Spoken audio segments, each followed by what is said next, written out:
3교시 시작하도록 하겠습니다. 업무 범위입니다. 업무 범위. 인터넷 표시 광고 모니터링 했죠. 업무 범위 105페이지, 기본서 105페이지.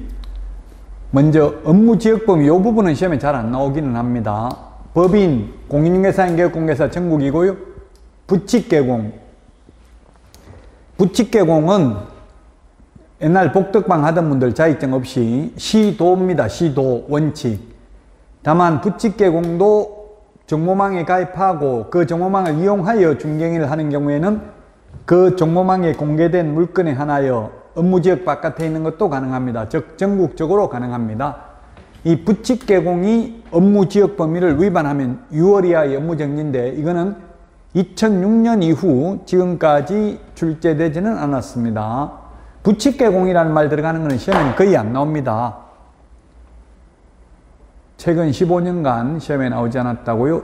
자, 이제 겸업제한, 이게 중요하죠. 겸업제한. 겸업제한은 시험에 나올 확률 95% 이상입니다. 겸업제한인데요. 겸업을 제한한 이유는 뭐냐 하면 개인은 겸업제한이 없습니다. 법인은 6개만 겸업할 수 있는데요. 어떤 분이 그런 질문을 하더라고요. 법인은 회사잖아요. 회사 차리려고 하면 돈도 더 많이 있어야 되고 훨씬 더 까다로운데 자본금도 많이 있어야 되고요. 개인은 자본금 필요 없죠. 근데 왜 법인에게는 더 많이 일을 하도록 해야 되는데 못하게 하느냐 이런 질문을 하시던데요. 그 이유는 시험에 안 나옵니다만은 외국 대형 법인의 우리나라 진출을 막기 위한 조치입니다. 즉 골목상권을 보호하기 위한 조치입니다. 자, 개인은 겸업제한이 없는데 단 부칙개공은 경공매 매수 신청 내리는 안 됩니다. 자, 법인인 개업공개사는 상업용 건축물 및 주택의 임대 관리는 가능한데 임대업은 안 됩니다. 임대업. 돈 되는 거는 못하게 하고 있습니다. 돈 안 되는 것만 할 수 있습니다. 그래서 지금 우리나라는 외국의 대형 법인이 없잖아요.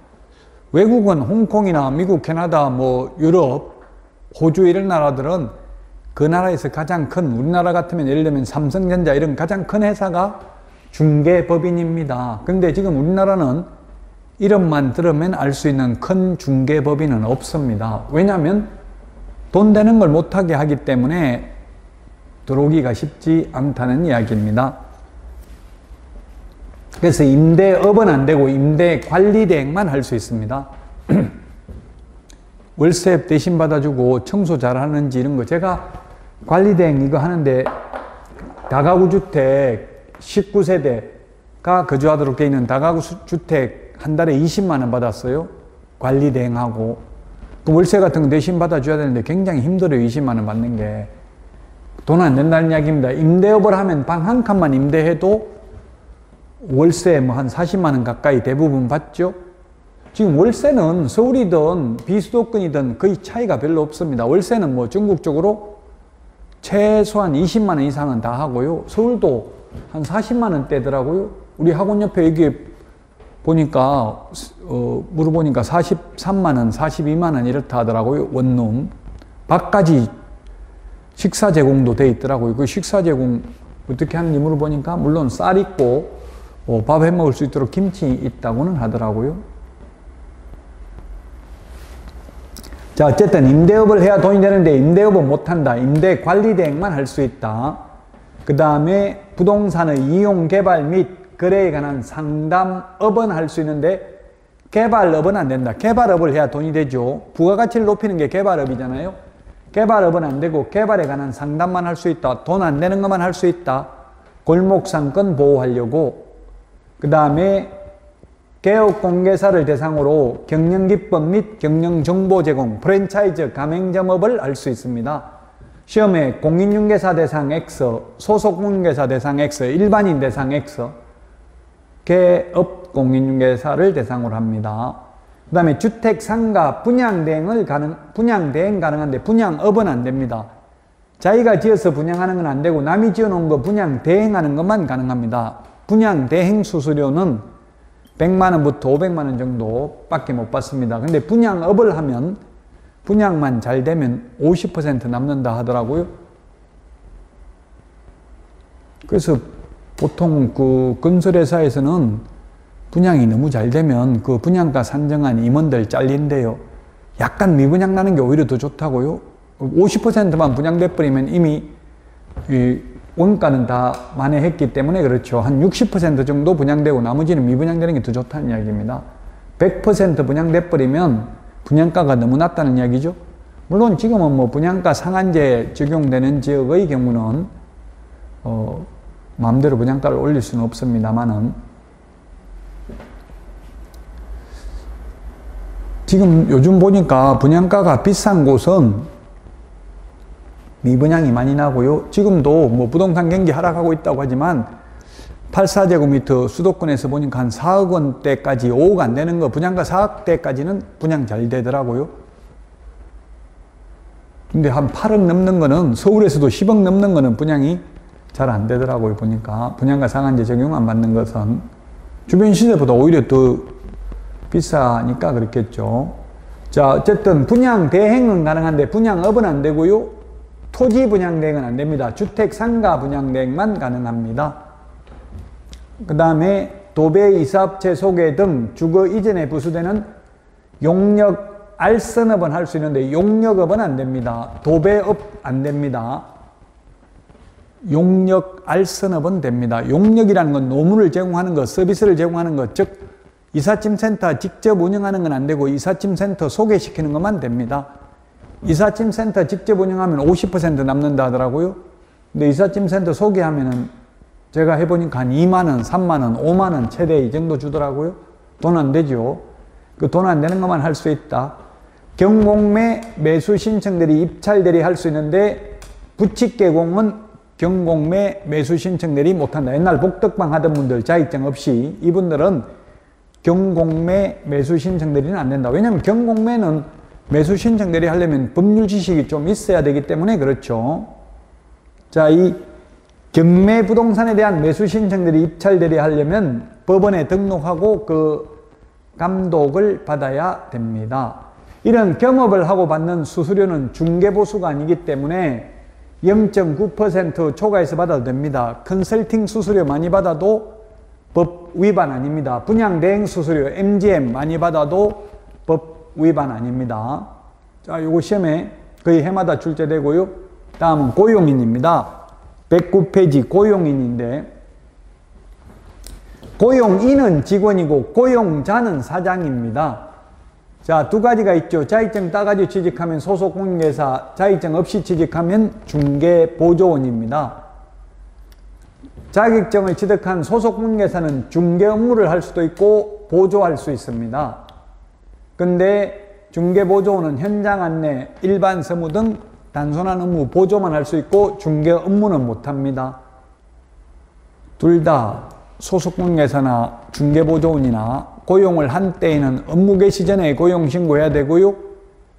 고용관계가 종료된 때에는 사후 10일 이내에 신고해야 됩니다. 고용인 인원수 제한은 없습니다. 직원을 100명 두어도 되고 1명도 안 두고 사장 혼자 해도 됩니다. 자, 소속공인회사는 업무상 책임인데요. 민사, 형사, 행정상 책임이 있는데 잘못한 직원은 모든 책임이 있습니다. 민사, 형사, 행정상 책임이 있고요. 그리고 그를 고용한 사장인, 개업공개사도 부진적 연대채무를 진다. 직원 잘못으로 손님에게 재산상 손해를 입혔으면 사장은 자기 잘못 없어도 손해배상을 해야 됩니다. 좌동은 즉 보조원이나 소속공개사 동일하다, 똑같다는 이야기입니다.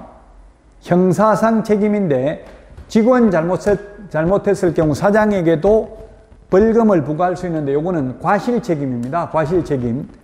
사장인 개업공개사에게도 그 위반 행위를 방지하기 위하여 상당한 주의와 감독을 게을리한 경우에만 양벌규정에 의해서 벌금을 받고 게을리하지 않았다면 양벌규정에 의해서 벌금을 받지 않습니다. 양벌규정이라는 것은 양쪽을 다 벌하는 거죠. 직원 사장도 벌하는 게 양벌규정입니다. 사장이 잘못했으면 사장만 벌받고 직원은 벌받지 않습니다.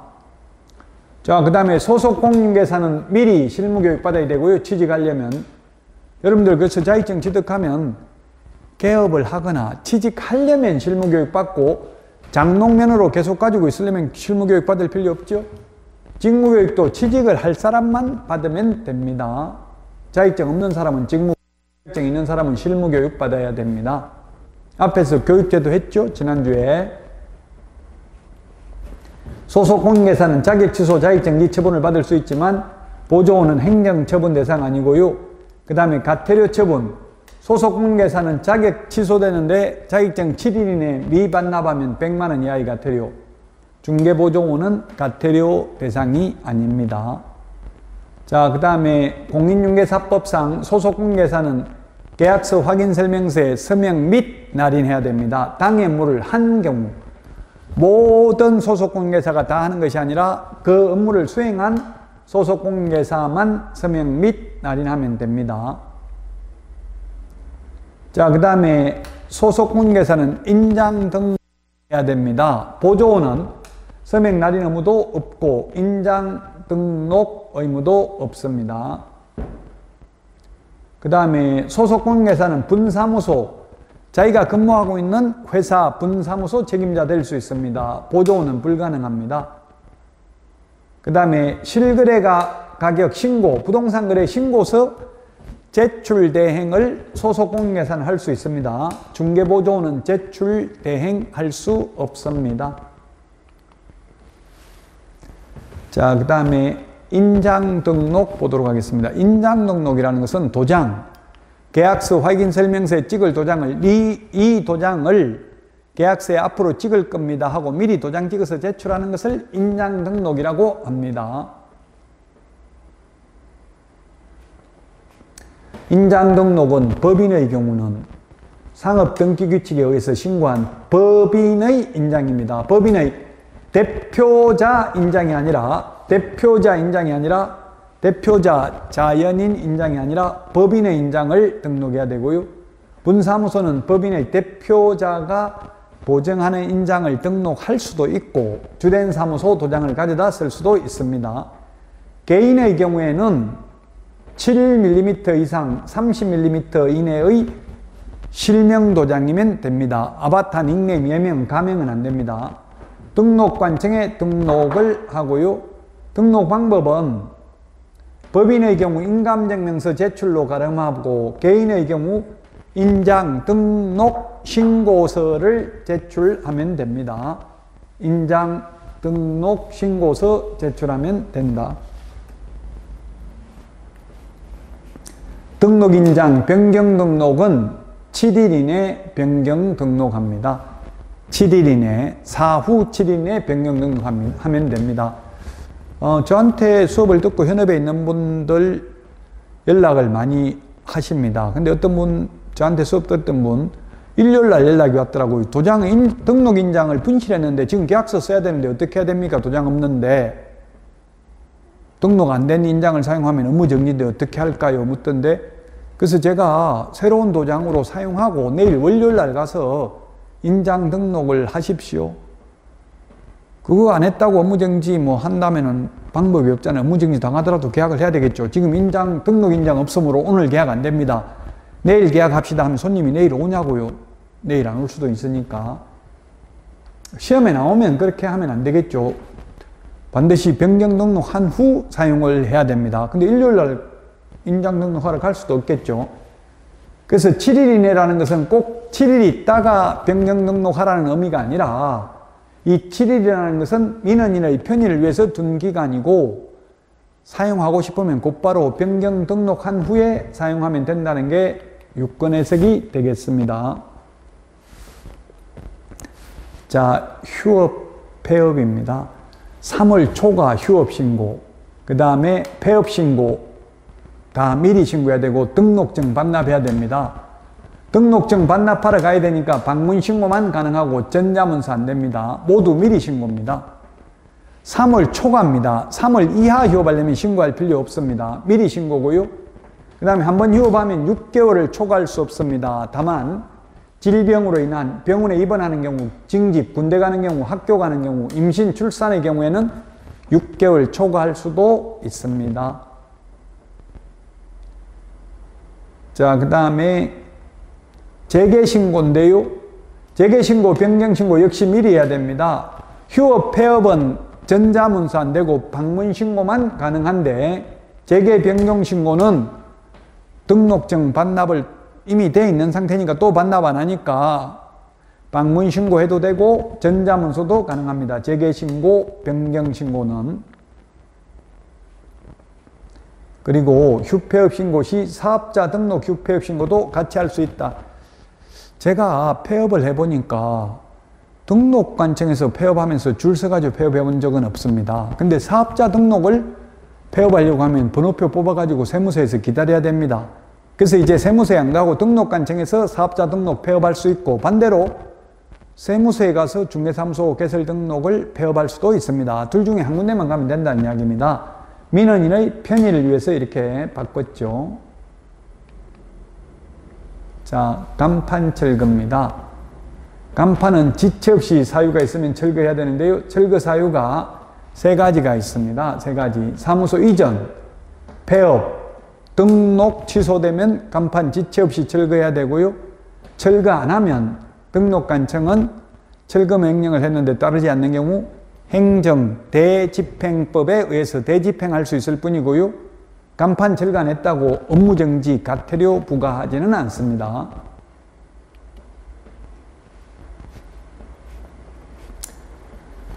자, 오늘 한 내용이 굉장히 많은데요. 오늘 한 거 내용 다시 한번 적어볼까요? 등록 절차. 등록 절차 한 문제 시험에 출제됩니다. 등록 절차란 자격증을 취득해서부터 개업할 때까지 절차입니다. 소속 공인중개사 등록 안 된다. 33회 시험에 출제됐습니다.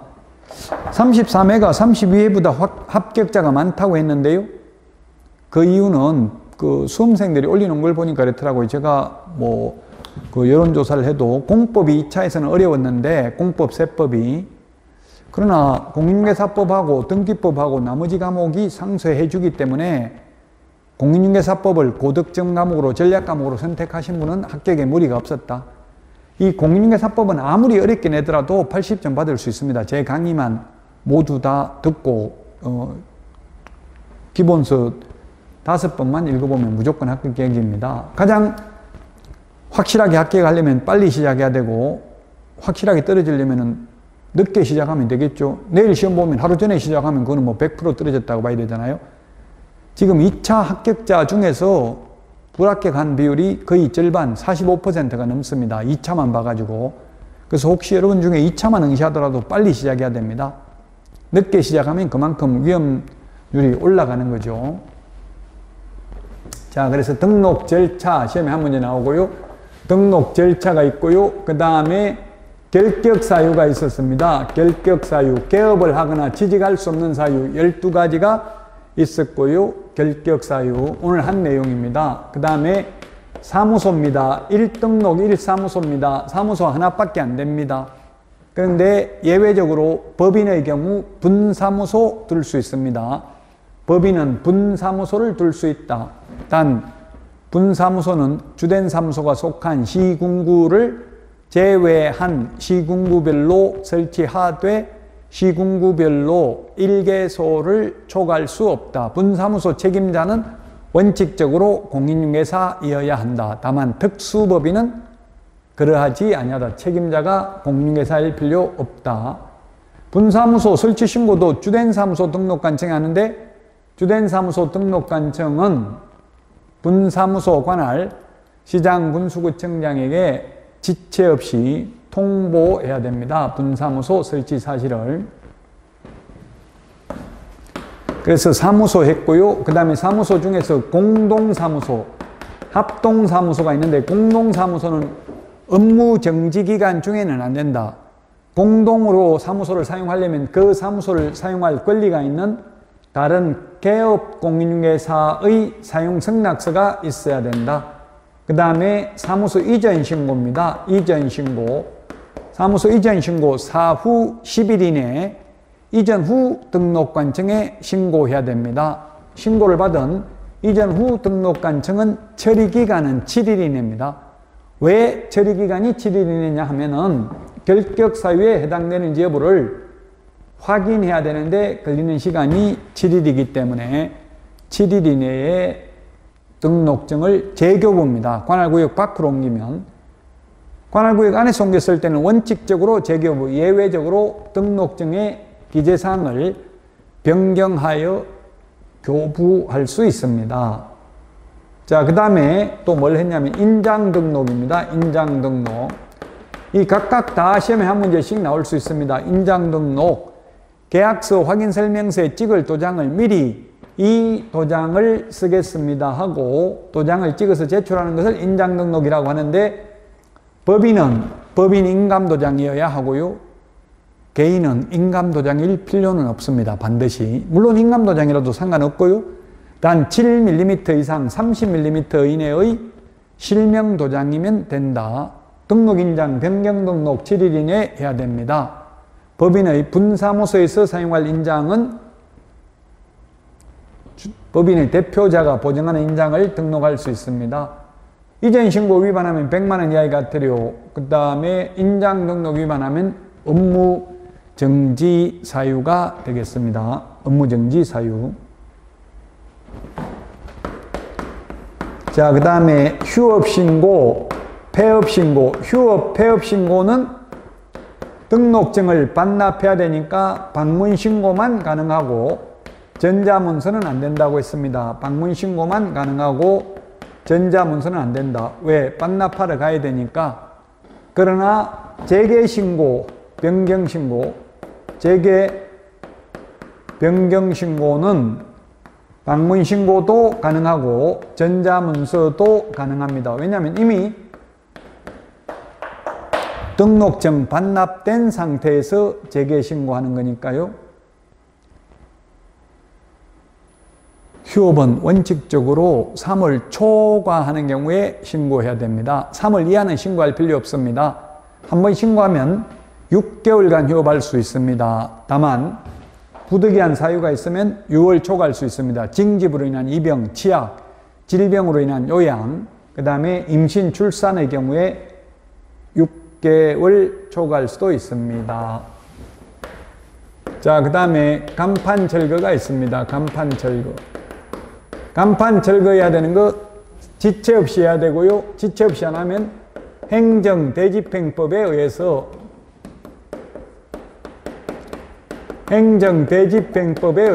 대집행할 수 있습니다.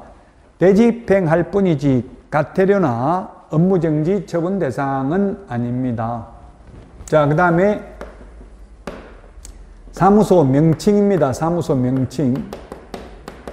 사무소 명칭은 공인중개사 사무소 또는 부동산 중개라는 명칭을 사용해야 됩니다. 안 하면 100만 원 이하의 과태료고요.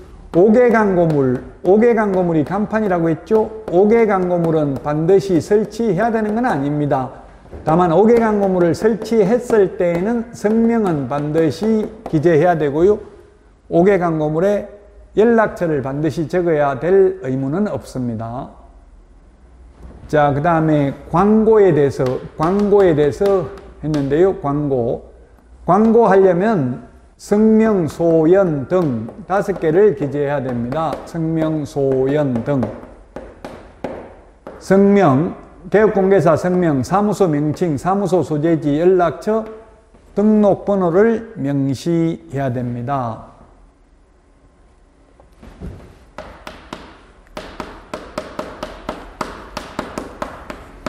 그런데 인터넷 표시 광고를 하려면 인터넷으로 표시 광고를 하는 경우에는 이 5가지 외에 추가로 중개대상물 소재지, 중개사물의 면적, 중개사물의 종류, 가격, 거래 형태도 명시해야 됩니다. 매매든 임대차든 이런 게.